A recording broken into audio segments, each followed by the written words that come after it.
दोस्तों ये हम साथी आए हुए हैं साईं अताउल्लाह मंजी साहब, साईं मोहम्मद गबूल, साईं बरकतुल्लाह,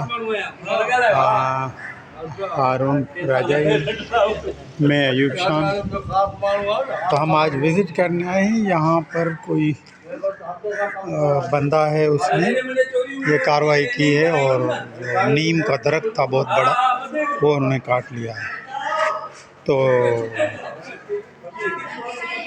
एक तरफ तो हम शजरकारी कर रहे हैं, दूसरी तरफ हमारे जो हैं वो ये देखिए 2 दरख्त उन्होंने काटे हुए हैं और बड़ी, मैं समझाऊँ तो बड़ा जुर्म किया है इसने।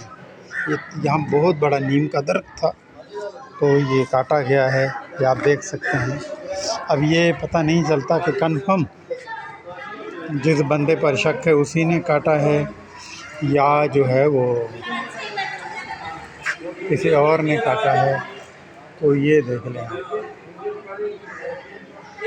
ये हमारा स्कूल है और ये कॉलेज के हवाले है फ़िलहाल, और साईं वाले भी डिस्कस कर रहे हैं। अभी हमने देखना ये है कि ये कार्रवाई किसने की है, ये जुर्म है, और जिस पर शक है उसको भी कोशिश करके बुलाते हैं, उनसे बात करते हैं कि उन्होंने काटा है तो क्यों काटा है, दरवाज़ा किसने खोल के दिया था और कौन कौन इसमें मुलव्वस है। तो सुनने में तो यह है कि वो बंदा था और कुछ लोग और भी थे।